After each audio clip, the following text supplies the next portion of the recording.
Hi, everyone, and welcome to a special edition of Backstory. What do you want? I can't breathe. Please, the knee in my dick. I can't breathe shit. Bro, get up, get in the car, man. I will. Get up, get in the car. I can't move. I've been waiting the whole time, man. Get up, get in the car. Mama. Get up, get in the Mama. car right. Stop these breathing right Look now. at You him. about to What go the out fuck? right now, bro. Look at Bro. him. Get off of him now. What is wrong with y'all? What the fuck? 8 minutes and 46 seconds. A chilling, deeply disturbing eternity and fatal. On May 25th, 2020, George Floyd, an African-American man, died in Minneapolis, Minnesota. He was handcuffed and lying face down on a city street during an arrest by Derek Chauvin, a white American Minneapolis police officer, who kept his knee on the right side of Floyd's neck for that 8 minutes and 46 seconds.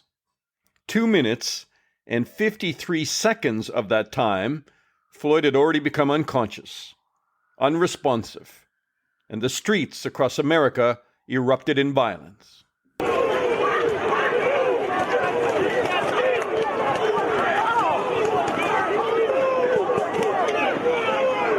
That is why I am taking immediate presidential action to stop the violence and restore security and safety in America.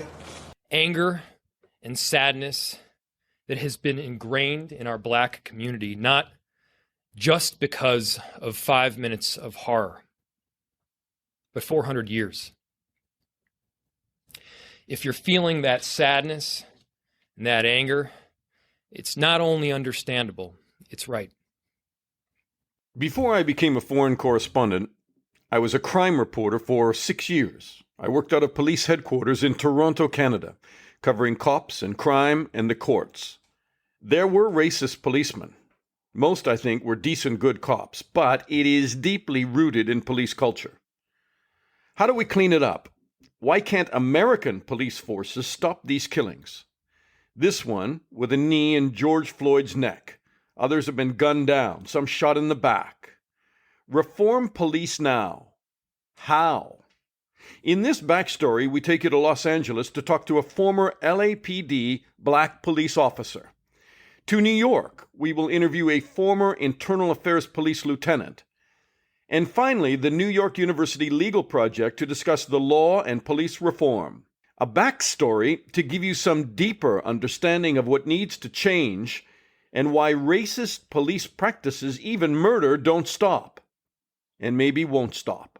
Joining me now is retired Sergeant Cheryl Dorsey, the author of Black and Blue. She is a former officer of the Los Angeles Police Department, and on her website, she writes, as an advocate for those who continue to suffer racial injustices, disproportionate and selective enforcement, intolerance at the hands of a police force that swore an oath to protect and serve, and yet seems to lack empathy and compassion in certain areas of the community, I am here for you. Cheryl, can I start off by asking you, which police department are you talking about? I'm referring to all 18,000 police departments that we currently have in the United States. That shocks me. Yeah, and listen, this is all avoidable. In every instance where we've seen an officer take a life, it's not because they don't know who the officer is. It's not because the officer doesn't have a history of being overzealous, drunk with power. It's because police chiefs have minimized, mitigated the bad behavior. They failed to hold the officers accountable either by termination, not giving them the gift of resignation, but actually terminating an officer and looking to those who are showing red flags and potential liability situations somewhere down the road. If you don't do anything to deter bad behavior, it will continue. As a supervisor in the Los Angeles Police Department, when you were a sergeant, I understand there were higher ranks than sergeant as well, but you're there and generally on a shift, you have a lot of power over policemen, I think. Did you see policemen that you thought, that guy just should not be out here? Certainly, it was my job as a training officer and as a supervisor to monitor, evaluate, and observe my subordinates in the field, and I did just that. The problem is that many police officers who misbehave, they like to work with other officers who will condone that bad behavior, and that's why you see so many officers willing to stand sentry, stand by, because they have engaged in similar activities together. And so unless and until we start evaluating officers psychologically, every 2 years because they won't self-support, get them the help that they need if they're having anger issue management problems, if they can't relate to the community that they took an oath to protect and serve, get them off the job. There's no harm, there's no shame in admitting that. Had Derek Chauvin been dealt with during those 16, 18 other personnel complaints that he had, it's very possible that today George Floyd would still be alive. And so for that, I hold the police chief in Minnesota wholly responsible. Well, you talk about red flags, and now you've listed the fact that he had all of those complaints against him. Why do police chiefs not just, cut very early on these guys and say, he's gonna eventually hurt somebody? Why is he on my police department? Why don't they fire them or remove them from the street? I know that they know this goes on, and maybe these are conversations that they have in hushed, dark corners in the administration building, but you'll never hear a police chief admit that publicly in front of a bank of cameras. Why? Because there's civil liability, and they understand that at the end of every one of these uses of force where there's significant injury and or death, there's going to be a civil suit and ultimately a civil settlement that will be paid by taxpayers. And so I believe that police chiefs are more concerned about protecting the entity, the organism, that department, and on occasion, sometimes errant police officers benefit. What do you say about the fact that it's taken a number of days to charge the policeman with third-degree murder, and then the other officers that were there were 3 other ones that were fired along with him? As we record this interview, we're still waiting for the charges to occur. Is that a mistake? Because the public sees that as some kind of miscarriage of justice. As someone who's investigated misconduct, I understand that you only get one bite at the apple, particularly when you present something to the district attorney. And so it's imperative that there be a thorough and complete investigation. But listen, preliminarily, there's a low threshold for probable cause. And if it was someone who looked like me, who had been involved in murdering someone, and I had a couple of my friends with me who also were of the same complexion, they would have had no problem coming up with probable cause. But I want them to get it right.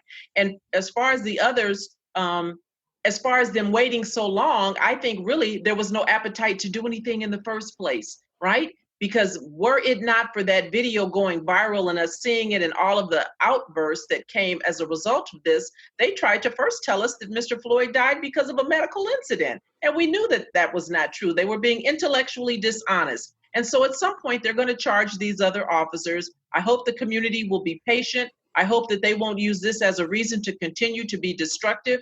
We want them to get it right. We want the charges to stick. And ultimately, we want a conviction with substantive prison terms that follow.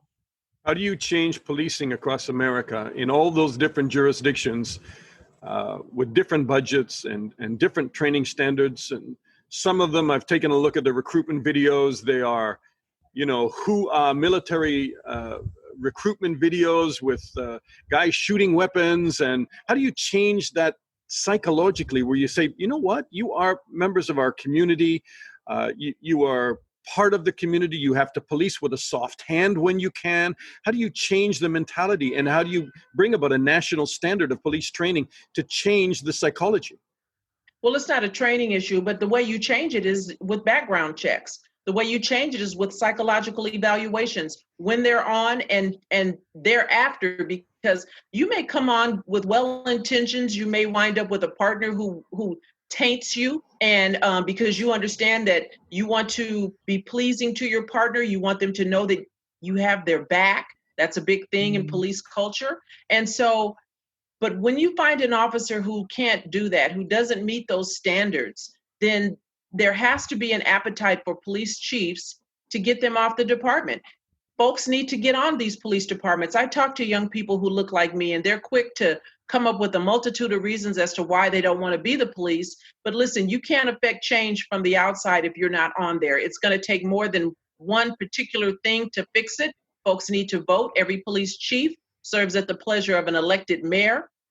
Governors are elected. District attorneys who fail to prosecute are elected. And so the community needs to get involved and engaged at the ballot box. They need to attend community meetings and have a conversation with police chiefs about things that value them and our quality of life issues. It didn't get like this overnight. We're not going to fix it overnight, but surely we have to start somewhere. And we really should have started way back when we saw that Rodney King video. Had we done the work then, we may not be here now.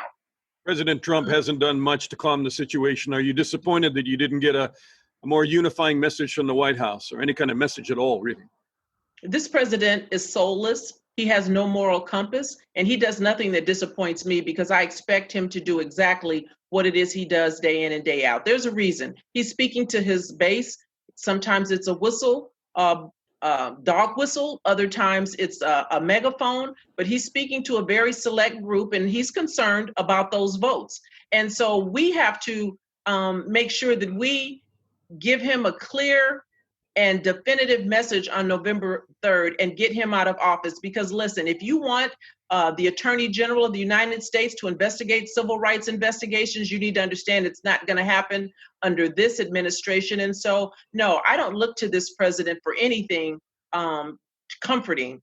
I expect him to do exactly what he does. Retired Sergeant Cheryl Dorsey, the author of Black and Blue, terrific to talk to you. Thank you for your insights. Thank you. And to New York now. Barry Friedman is the faculty director at the Policing Project at the New York University of Law. First of all, can I just get your reaction to really some incredible, shocking days, I think, for a lot of people across the United States? What's happened there?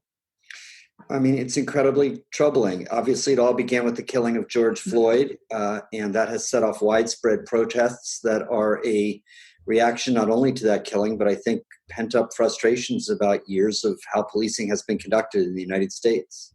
Why does it keep going wrong? I mean, a lot of them have been shooting incidents. In this case, this is a terrible incident that has now been called a murder, where a policeman puts his knee on somebody's neck, and for about 9 minutes. It's incredible that this just seems to be happening again and again. Yeah, I think the reason is because we talk about reform and accountability in the United States around policing, but we misunderstand what that means in a fundamental way. And until we fix that, we're never going to get it right. Here in the United States, when we talk about accountability in policing, what we mean is what we call at the Policing Project back-end accountability, which is something's already gone wrong. We're just trying to assign blame to somebody. So we talk about criminal prosecutions and civil rights lawsuits and civilian review boards and even body cameras. But in the rest of government, and frankly in the rest of the world, accountability means allowing the public to have a voice in how government itself operates. We don't do that around policing, and until we give the community and the public a voice in setting the rules regarding policing, we're not going to fix this problem. And as I speak to you, I'm in London, and they have what's called policing by consent. It is a very different philosophy than armored cars and big guns and roll in hard and take them down mentality. I mean, now, obviously, it's a different community, and there are different demographics, and there are different issues with gun licensing and the fact that there aren't very many guns. But there is, I would say, a psychological difference about what a policeman is to the community and how he's part of that community. Would you agree with me that it's different than some of the cities in America? I'm going to agree and disagree with you. I mean, I've spent some time in the UK, and there are differences around policing, but there are also some similarities, and so I'm not going to let you off the hook quite this easily. I think I would divide it into two separate categories. The first is, what we at the Policing Project focus on, which is actually regulating policing from the front end with rules and regulations. And I think that is more true in the UK and frankly, very true in civil law countries. And then there's culture. And I do think the culture is different in the UK, but I also think you have issues with race, very acute issues with race. You have very, very serious issues, I think, with surveillance in the UK. And I know all is not happy in every corner. So I think there are similarities, but I do think that the problem is particularly acute in the United States at the present. All right, so I want to talk to you about Camden, New Jersey, which you're well informed about. I mean, this has become a showroom for policing in America, because while we talk about all the things that are going wrong, is this a place in New Jersey where it seems to be going right? Yeah, so, the former chief, the last chief in Camden is the co-chair of our advisory board at the Policing Project. The current chief we worked with before he took office as chief, he did quite a remarkable thing, which is he marched with a banner with protesters. And actually across the United States, what you see is that protests have quieted and things have been more understanding when the police have actually joined in and signaled some empathy for what's going on, as opposed to responding aggressively. And so Camden is a place where we've worked very closely with the police department, particularly on their use of force policy. It's a use of force policy that is extremely progressive, that puts the sanctity of human life first, that gives officers clear direction about what's required of them, which is not something that we do here in the United States. And it was a policy that was adopted, I want to point out, with the consent of the ACLU, which is a civil liberties organization here, as well as the FOP, the Fraternal Order of Police, the police union in Camden. So this is a perfect example of what we believe in, which is all the stakeholders coming together to put clear policy in place on the front end that everybody can agree with. And it makes And how would that translate into help me understand, how would that translate into a policeman responding in Camden, New Jersey versus a policeman responding in Minneapolis? Sure. Well, if you go look at Minneapolis's use of force policy, it's a very old style use of force policy that tells the officers nothing other than to use force that's objectively reasonable. Camden spells out in very clear detail what is expected of officers every step along the way. And not only that, but once you have a clear policy in place, then you train to that policy, and then you expect compliance with that policy. And Camden follows that entire assembly line of how policy is supposed to be made and adhered to. And I do not believe that's the case in Minneapolis, though I will not claim to understand everything that is true in Minneapolis. I've looked at their use of force policy. I know they've had a consistent number of issues. Do you think it starts at recruitment? The problem began right there. This officer had so many different complaints against him and was never removed. Well, I do think we have to be thoughtful about recruiting, and that's not something here that we also do all the time. So if you look at recruiting advertisements across the United States, you'll find a wide variety. Some of them will show cops engaging with the community and, holding kids and working with people. And some will show cops, with big guns and rappelling out of helicopters. In fact, I was listening to a podcast from a former police officer at the Met who was laughing about these ads in the sense of, he didn't do a lot of rappelling from helicopters when he was with the Met, and that's true of most police officers. So I do think that we send important signals when we recruit about what the job is, and very often we send a misleading understanding of the job. The job is helping people. We ask police officers to be social workers, to be mediators. We don't train them for those things. We don't recruit them for those things. So it sounds like you have some ideas Just about, okay, but I mean, it's not a lost adrift debate, is it? I mean, there are some pretty good ideas about how you recruit, how you deploy, how you talk about use of force, and how you give very firm guidelines to policemen that are going out, that force is a last resort, and it's just not something to protect yourself in an argument in a civil suit later on. So why can we not apply what we've learned to a lot of these different police departments, or how do we do that? Well, it is a broken debate. I want to be clear about that. In the United States, it has degenerated into an us versus them. You're for the police or against them. I think that's ridiculous. Everybody wants safe neighborhoods and public safety, and they want people to be safe and go home at night, everyone. But we have to change our mindset about that. And one of the things we have to do is understand that, again, we, unlike most other countries, do not regulate the police. We simply tell them to, keep the peace, and then we leave it to them to figure out how they want to do it. And until we change that, until we start to involve legislative bodies and police commissions and the public at large, racial justice organizations in the decision about how policing occurs, it is not going to change in a helpful way. It sounds like a long burn and a very long horizon. How do you come to terms with what has just happened now and offer the public some kind of shorter solution that can stop this from happening? Because that's the anger. That's what people want. Well, I mean, everybody wants a short solution. We'd all like world peace and to end the pandemic tomorrow, but none of that's going to happen. We have to be ready for the long burn. On the other hand, I think incorporating this one understanding that we have to stop thinking we're going to fix policing by simply trying to point fingers at individual officers, though fingers should be pointed if things go wrong, but that we actually have to step back and think that policing is like every other aspect of government. It needs to be regulated from the top. So, for example, we were talking about use of force. Police departments have use of force policies. They tend to do exactly what you just said, which is protect police departments in times of litigation after the fact. What we need to do is have use of force policies that are mandated by legislative bodies, most likely at the state level. And they have to reflect evidence-based policing, like the kind of policy, like the kind of thing you do at the College of Policing there. So we do have to change dramatically. We have to put regulation up front through legislative bodies. Otherwise, no matter what, the benefit of the doubt seems to be going to policemen all the time. They can very easily justify the use of force. Should they not just be, should they not just have the same standards applied to them as any citizen does on the street? That force has to be proportionate, and if you go beyond the norm very quickly, you are in criminal trouble. Yeah, I mean, it is different with the police than all other civil servants, if you think about it, and members of the public, if you think about it this way, in fairness, which is they are really the only civil servants or people who are asked to use force as part of their job in a way that would hold other people criminally liable. So it's a very tricky problem, and I do not want to minimize the scope of it. But having said that, yes, we are too quick to defer. A lot of blame goes to the Supreme Court here, which in a case called Graham versus Connor said, look, when something goes wrong, what we're going to ask is this: did the cop at that one moment use objectively reasonable force? But we're not going to look at all the moments that even led up to that moment. So we're not going to ask, 15 minutes earlier, could you have de-escalated the situation that avoided the use of force? So, that one standard that was put in place by the Supreme Court decades ago is what governs most of policing in the United States. And to fix it, we got to modernize. It is not a standard to guide conduct day to day on the street.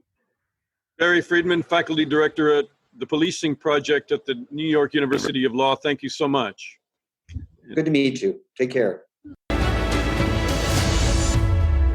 Dr. Darren Porcher is a criminal justice expert. He's a consultant, and he was a 20-year member of the New York City Police Department and held the rank of lieutenant. Darren, thanks for talking to us. Can I get your reaction to what's happening in cities across America? I mean, I don't think we've ever seen it on this scale. Rioting, confrontations with police, there's a lot of anger. I mean, this is a really catastrophic event, to say the least. And the last time I can remember something like this is, I guess, probably when I first became a cop back in the 90s, right after the Rodney King verdict came down and the officers were not convicted. We saw a similar pattern of riotous behavior on a national level. But this really is, it begs the question of, us as a society, what can we do to take us to a better place? We had a horrific case where an officer held his knee to the neck of George Floyd, subsequently causing his death. And what it has since done is sent shockwaves throughout the nation. In particular, the African American community, they believe they've been recipients of a miscarriage of justice for years on end as it relates to police encounters. So as we move forward, how do we progressively get away from this situation? And what are the teachable moments that we can apply to prevent these things from happening moving forward? And that's really the standing question. People tell me that there are monstrous disparities in training from one police department to another in America. Some police departments have 3 officers. The NYPD has thousands of officers. I mean, it's been referred to almost as an army. And then you go to Minneapolis, and the training that they may receive on race relations may be dramatically different from the NYPD. Would you say that there are big disparities? Absolutely.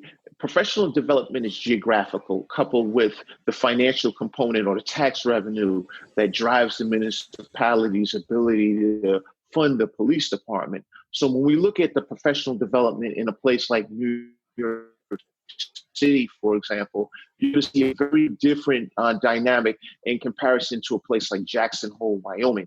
And so it goes back to what can be done. What are the most effective means in training police officers? As of lately, I want to say upwards of the last 7 to 8 years, implicit bias training has been paramount. They're looking to push this as much as possible, but there's a variation in the level of effectiveness, the level of effectiveness from one police department to the next. And it goes back to the African American community, or I should say the communities of color, have felt that they've been received a miscarriage of justice for years on end as it relates to police and civilian encounters. So we really want to focus on what's being done that works and what's being done that doesn't work. I feel that in many instances, the professional development has been more as if checking off the box and say, hey, we've done it, but there's never been an assessment nor a sustainment piece. When I say a sustainment piece, meaning to reevaluate this years later down the line to determine if this in fact is working or if do we need to make some adjustments. And I think that what we see right now, what happened with the George Floyd case, this was a case of a systematic breakdown within policing in America. And it just wasn't contained to the state of Minnesota, Minneapolis specific. But I believe that this is something that's been impacting on our nation as a whole. And therefore, we need to use the teachable moments from this incident, what's happened in cases such as Eric Gardner and a multitude of other police misconduct cases that have come to the forefront, and use that for how we can better train our officers in dealing with the communities of color as a result. 20 years as a policeman, and you got to the rank of lieutenant, so you had to supervise situations like this, I assume. What did you do if you smelled a bad policeman in there? Well, I can speak to my experience, the 20-year tenure that I had in the NYPD, and specifically focus on the time when I was a lieutenant assigned to the NYPD's Internal Affairs Bureau. On many instances, I was tasked with investigating, or I should say, managing the investigations of police misconduct. I had a detail of sergeants, detectives, and police officers that investigated these complaints of police misconduct, police corruption, and I oversaw these, and I drove the machine to ensure that there was a qualitative investigation conducted. Police are like anyone else. They're a microcosm of society. Are they prone to make errors? Absolutely. And do you have some officers that will commit nefarious conduct in relation to their duties as a police officer? Sure, you do. By and large, you don't have officers that commit to misconduct. But at the same token, 1% is too much. It's way too much. We want to try to create not just transparency, but we want to create an entity within policing that ensures the delivery of police services is adequate and has clearly been fractured over the course of time. So when I look at my position as a lieutenant in the NYPD's Internal Affairs Bureau, I more or less function as a quality control aspect to ensure that these investigations were being conducted appropriately. And unfortunately, we've had bad apples that have been members of the department. And I think in many cases, the municipalities have failed to effectively eradicate those officers. When we look at what happened in Minneapolis, the officer that has been charged with the death of George Floyd had upwards of 19 complaints of misconduct. 18 complaints. 18 complaints within a 19-year tenure. So that should have been a harbinger for this officer, the one, either had been removed from being on the street or two, being terminated. And we clearly see that the municipality didn't effectively address this, and it exacerbated and turned and reverted to the death of Mr. Floyd as a result. Do you think he should have been terminated a long time ago? Well, I think that there's a couple of things that should have happened. If not a termination, there should have been a reevaluation, possibly retraining or repositioning of that officer. You have some officers that just don't have good human relations skills. Those interpersonal communication skills are paramount when you're dealing with people on the street. The strongest weapon that you have on the street is your mind, and it's not your gun. Therefore, you need to use your mind accordingly. And I don't think that this was effectively addressed by the department. And as a result, they turned this officer out at roll call, and he committed the horrific act that he did. Do you think most policemen are racist? No, I disagree. I think that, for one, it's very difficult to quantitatively assess who's a racist and who's not a racist. And in my experience as a police manager, I didn't care if someone was racist or not. My goal was I wanted you to check that attitude at the door and abide by the provisions and the directives within the department. If you can do that, what you do outside of the department was not my concern. We all have an implicit bias, and that's never going to change. It's not a light switch that you turn on and off. But the one thing that we can do as organizations or police organizations is ensure that the officers that are employed by that department adhere to the provisions and the protocols within that police department as a result. What would you say about so many police departments that still hire a lot of white policemen, and the proportionate of black policemen do not reflect the community population? Well, Identity policing is not necessarily the answer, because you have African American communities that in many cases have been brutalized by African American officers. So those communities didn't sign up to be brutalized by people that look the way that they do. I'm not so much as concerned with the race of the officers that are policing the particular jurisdiction, but the ability to provide a level of neutrality and quintessential policing to the civilians that they serve as a result. Do you think it was a mistake for the local prosecutors there, the district attorney and everybody else, when you had the street already on fire, to take several days to arrest this policeman and to process charges against him? And you have another 3 policemen that have been fired that have still not been brought in and charged formally. I mean, if it was a member of the public, they would be taken off the street and charged, and then maybe the charges would be altered later on and amended. But in this case, those guys are still out there, and that infuriated the street and lit up the street even more. I can understand the public sentiment in a case like that, but you have to take in consideration what a police officer's duties and responsibility are. A police officer is someone that is authorized to use force against another person in the street. A police officer also has the ability to, or is authorized to, use deadly physical force against another person. And when we look at your average citizen, they're not placed in that setting. So oftentimes when we have an evaluation of an officer's misconduct, it's predicated on, did the officer, in fact, adhere to department guidelines? I can look at it from a layman's perspective and say the same thing. Hey, look, that officer should have been locked up immediately. We had video. However, when we look at the positioning of Mr. Floyd, we look at the officers that were involved, we want to make sure that we get this thing right, because we don't want to have a replication of what happened with Freddie Gray years ago in Baltimore, when the prosecutor raced in there and created, I shouldn't say created, but introduced a series of charges that were later dropped. And then the prosecutor basically was sitting there with egg on their face. We want to get this thing right. We want to move into this slowly, but yet effectively. The standard of proof to arrest someone is probable cause. Therefore, it's necessary to establish a probable cause by having smart minds at the table to ensure that we get it right. I clearly saw something that appeared to me as a crime that was committed, but I also understand it from the perspective of, we want to make sure that everyone is charged appropriately and not just the one officer that we saw that had a knee on Mr. Floyd's neck as a result. What is the legal obligation on those other officers that are standing around and possibly witnessing a crime being carried out by a fellow police officer? They have a legal obligation to intervene at some point, don't they?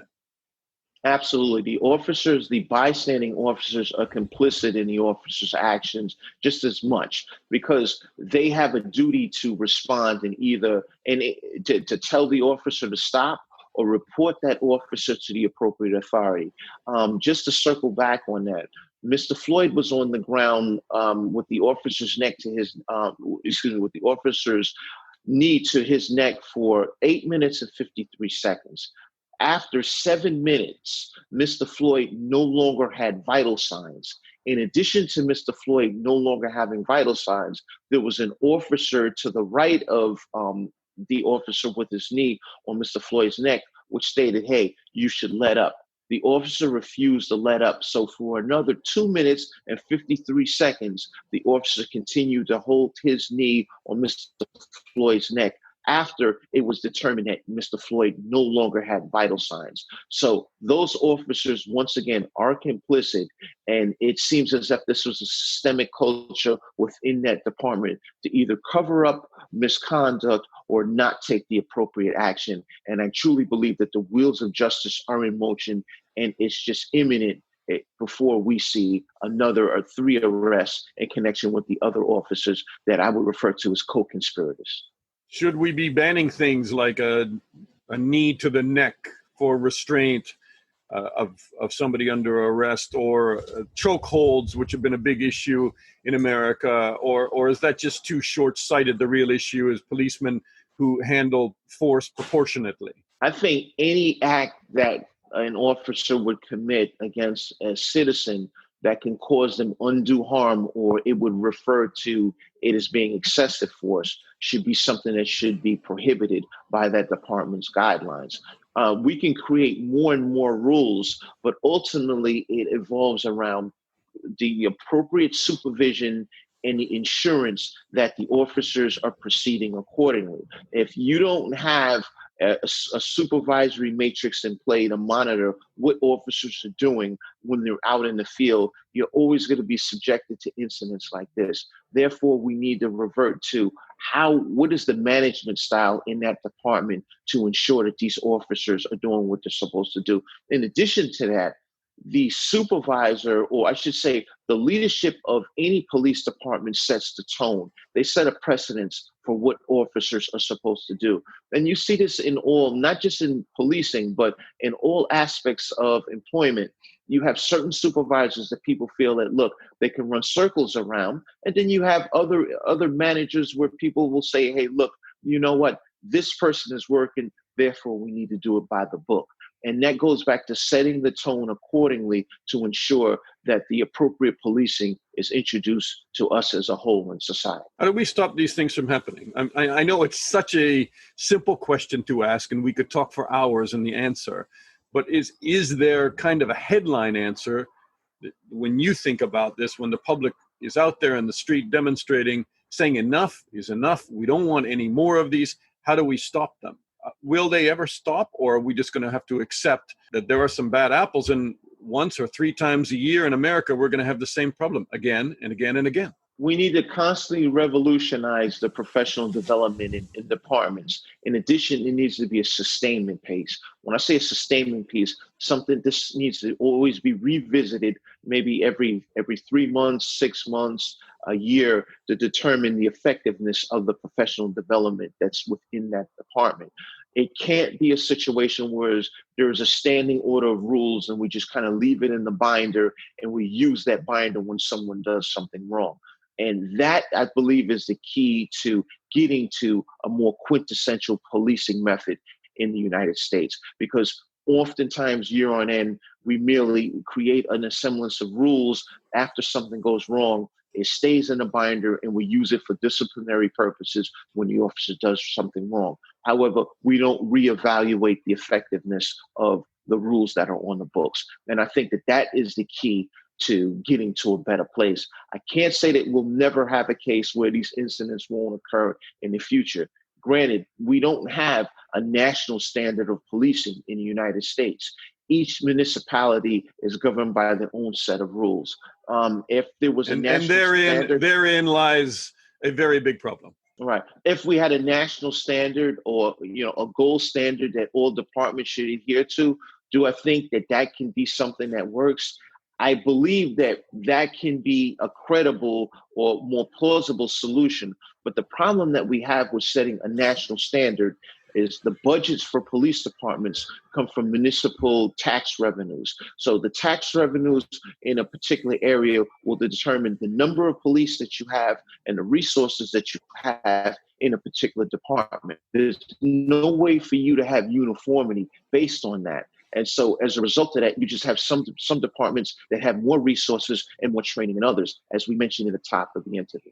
I'm a strong proponent in we should try as much as possible. It's not a one fix solution in policing. But I'm open for anything that can remedy the situation that we have here in America, because we've yet to develop an effective antidote to over-policing in communities of color or under-policing in some communities. So we revert back to the sustainment piece that I spoke to earlier. We need to have a constant reevaluation of what's being done to determine the effectiveness and switch it out if it's not working.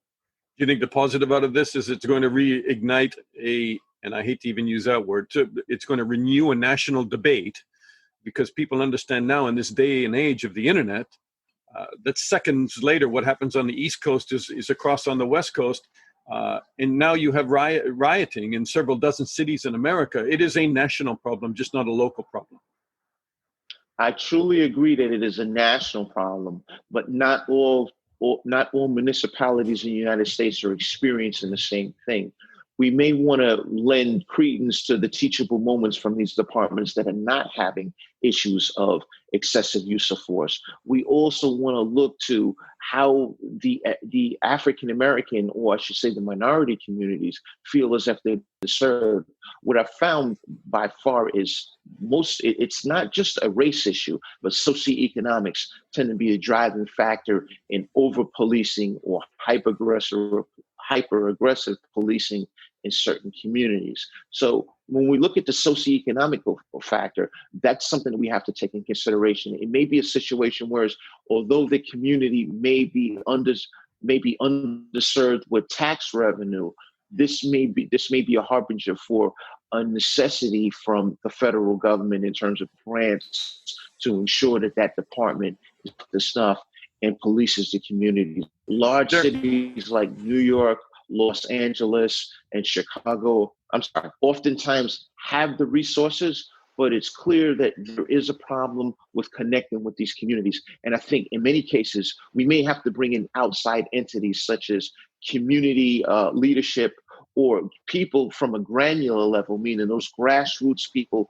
in the communities that don't have a voice, such as the adolescents that don't have these connections with the community leader, and directly connect with these individuals therefore we can find, what are the ills in this community? What are you looking for as a deliverance of services from police? We have to think outside the box, because apparently what we've been doing hasn't been working. We've constantly referred or tended to the community leaders, but the community leaders have a voice.